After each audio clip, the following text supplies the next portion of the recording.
So I see man kakochi. Well, don't do this. No one can say hello. Very wise. Very nice. 만약에 말이야. 늘 말했다면 어떻게 할 생각이었나? 아버지. We look to Yahweh, Yahweh,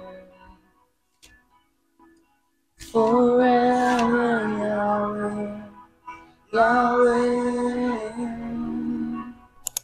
I once used to live my life in such a way that I'd postpone my happiness and joy to a later time, to the future.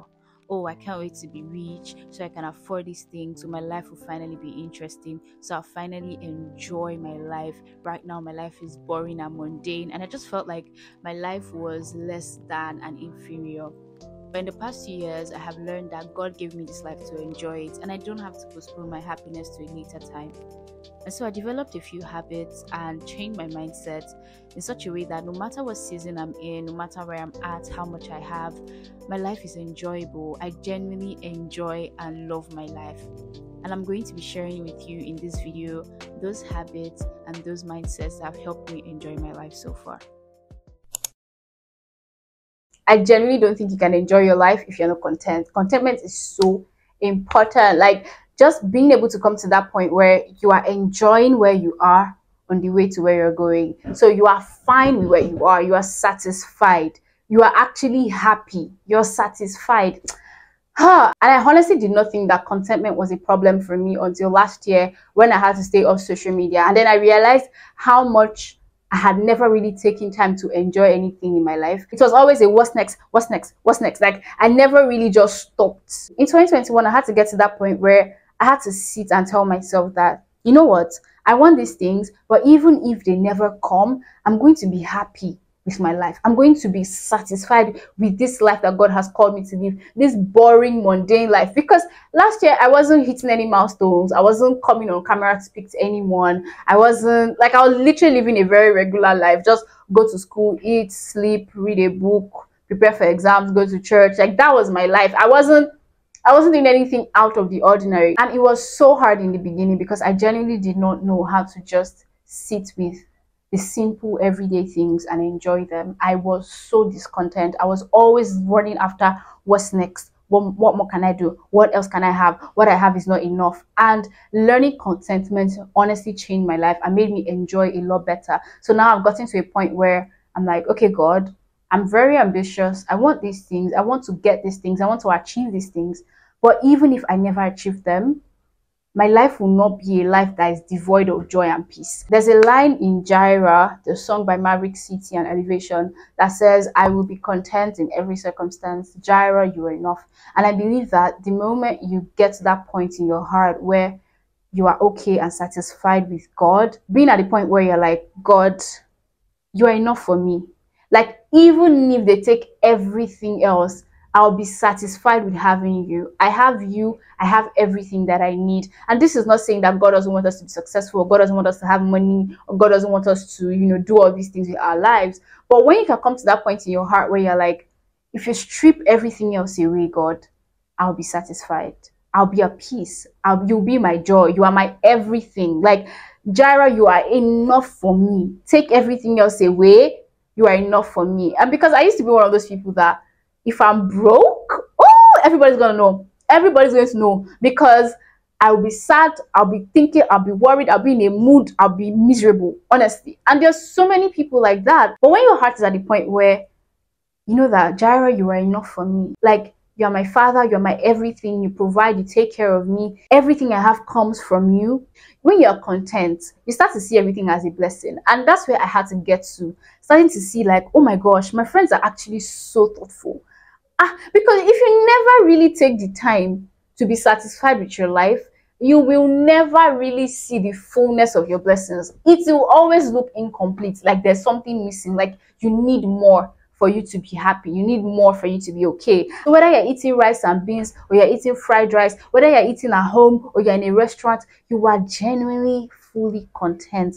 Paul says, I have learned how to live in plenty and how to live with nothing.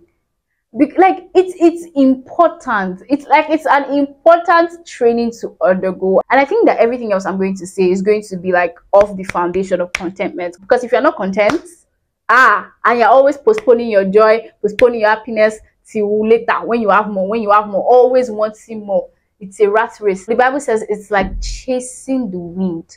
You're like because the thing is, the milestones never end. Things to accomplish, things to acquire never end. And I know that a lot of times the media pushes this agenda that you get to a particular point where you've achieved certain things before you can be content. So when you see someone who just bought a new apartment or a new house and they're married, or their life has just upgraded to a level, you now ask them, how do you feel? They'll be like, I'm content, like I'm happy.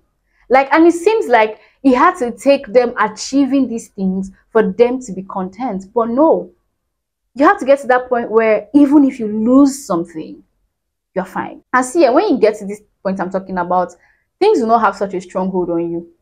You will not do anything just for numbers. You will not do anything just for money. Because I've got to a point where, take it away, oh, I'm fine.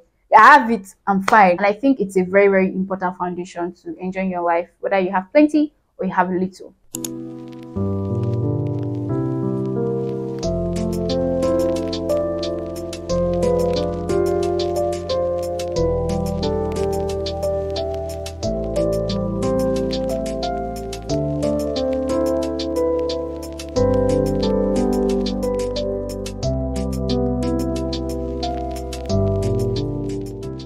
If you've been following me for quite a while, then you know that I love perfumes. I love wearing perfume. Like anytime I wear perfume, I feel like I'm a brand new person. Like it's over for everybody. That's how much I love fragrances. I love smelling good, and perfumes are quite expensive. And as I was growing into this person who liked perfumes so much, I decided I wasn't going to let the fact that I couldn't afford like designer perfumes yet stop me. I had to find a way to start enjoying wearing fragrances without breaking the bank, but still feeling very, very good after I wear perfumes. And that's why I started to invest more in perfume oils.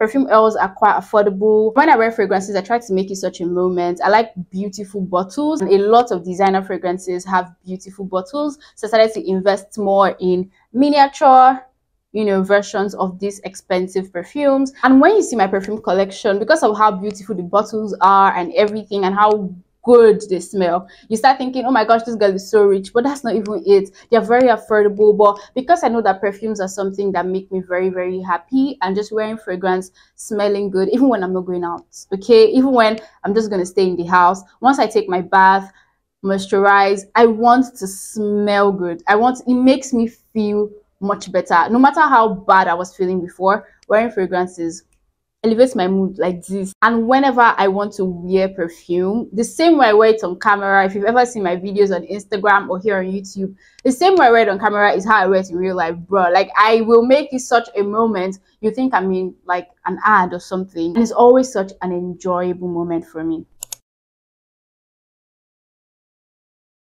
This is a trick I learned last year, and it has helped my life so much. It has improved the quality of my life. I started to enjoy things a lot more when I started to practice this, and that is just romanticizing the little things, making the little things that you do, the things that are already a part of your routine, such a moment, making it enjoyable for yourself. Like everything just seems like a big deal. It's no longer just, it's not journaling, it's not just Bible study, it's not just reading.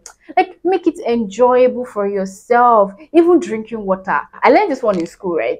So we drink pure water. If you're not Nigerian, pure water is sachet water. If you don't know what it is, I can't really help you. Google it, okay? I just noticed that the moment I started to drink water in my bottle instead of from the sachet, it just felt better.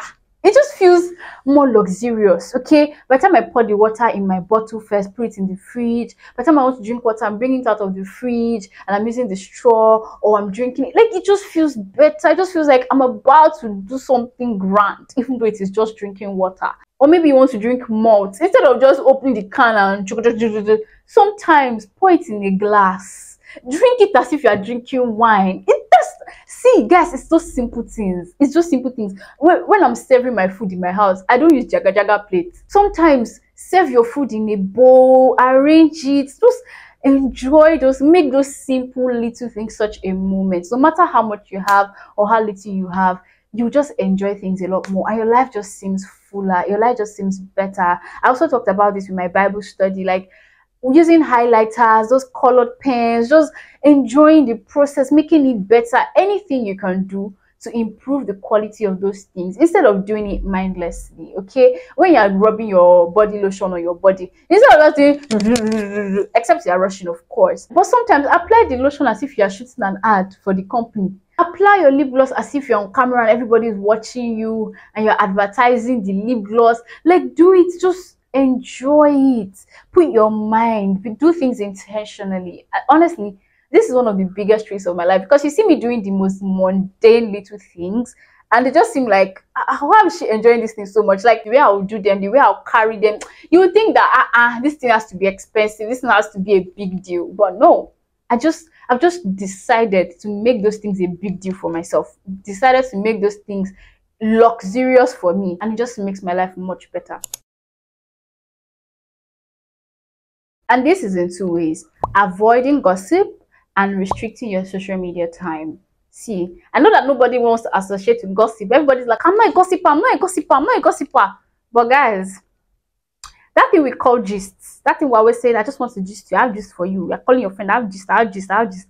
Most of the time, if we're not careful, that gist is gossip. And the thing about gossip or gist, just focusing too much on other people's lives, what their flaws are, what they did not do right, what they are doing tomorrow. When you're focusing too much on people's lives, you never really have time to introspect and think about your own and just develop yourself. Because the thing is, when you are developing yourself, you enjoy your life a lot more because you're becoming a better person every day. But if you're always focusing on what everybody else is doing except you, you never really have that time to sit with yourself and ask yourself questions and deal with your own flaws, right? And improve your life. You're always talking about other people, always talking about other people. And the same thing goes for social media. Like, social media exposes us to people's lives a lot. And if you don't restrict your time on there, all that is in your head will be what this person wore in our last vlog, and what this person said in our last video, what they are eating tomorrow, where they are going, where they went, where they traveled to. You will never pay attention to what God is doing in your life, the things you can enjoy in your own life. It will always seem like you are less and they are more. Okay, it will always seem like everybody else is enjoying life except you. It will always feel like you start to compare yourself with people. Okay, it just seems like everybody's life is enjoyable and your own life is just boring. And I used to fall into this trap. I even fell into it again this year. I just felt like everybody's just, people are going now, they're enjoying their lives. I mean, I'm just saying my life is so boring. But see, when you start to spend less time on social media, focusing on what everybody's doing, where everybody else is going, and you start to think, okay, so how can I make my own life interesting for myself? Then you start playing games. Then you pick up a hobby. Then you realize that, oh, maybe I can go to this place. If you never, ever take time to do that, you will only focus on what everybody else is doing. And honestly, you cannot enjoy your life that way. You just have to restrict it somehow, okay? Especially if you're one of those people that is obsessed with any social media application, be it Instagram, Twitter, YouTube. Sometimes restrict it. It gives you time to think. It gives you time to enjoy little things in your life. And so trust me, the less you focus on people's lives, the better your life will be. This one looks different for different people because we all enjoy different things. So whatever it is for you, create time to do those things. Create those little pockets of happiness in your life. If it's, for me now, it's watching K-drama. I like watching K-drama, first off, because they're mostly clean. I like their stories. They're just feel good movies and series for me, okay? So I do that. I create time for that. Another thing I like to do is cook and eat. I genuinely enjoy the process of cooking something and eating it after. It makes me very satisfied and happy. And so I do it. I just create time to do the things that I genuinely enjoy. And that is one of the best ways to enjoy your life. If you really like reading books, no matter how busy you are, just even if it's 10 minutes a day, I'm going to use one to read a book. If you're a sports person, you really like sports, but you'd work a 9 to 5, and you know that sports genuinely makes you feel good, you enjoy it, you can find time once in a week to make sure that you are doing something that you enjoy, okay? Like, just take out time to do the simple things that you enjoy. There's a verse of the Bible, I think it's Isaiah 26 verse 3, and it says, you will keep in perfect peace whose mind is stayed on you.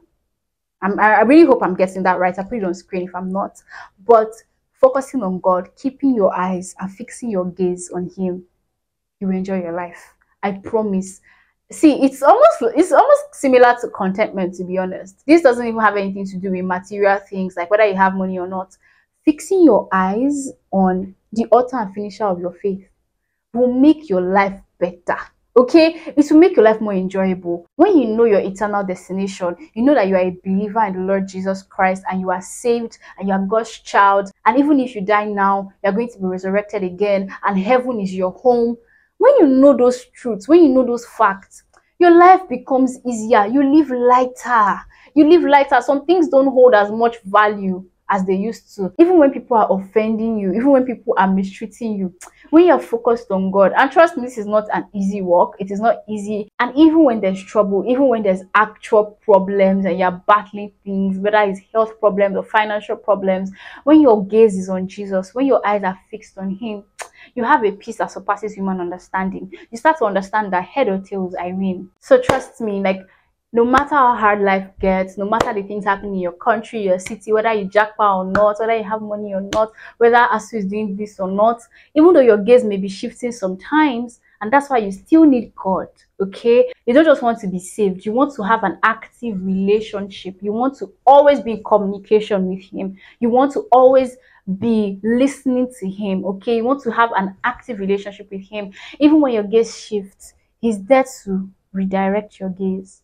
Okay, He's there to say, look at me, look upon me, look upon me. The thing is, God gave you life. Okay, God is the one that created you. He gave you life, and you can only truly, genuinely enjoy that life when you are living for Him that gave you the life. Okay, there's just so much joy, so much fulfillment, so much peace that comes with staying with God and living for Him. So guys, I really hope this video was helpful. It got kind of sober at the end because I got quite emotional, but I really hope that this was helpful. Send it to anyone and everyone you think will need it. Subscribe to my channel if you're not yet subscribed. Subscribe, and give this video a thumbs up if you really liked it. If you liked it, if you're watching this point, give it a thumbs up. Yeah, I'll see you guys in my next video. Bye.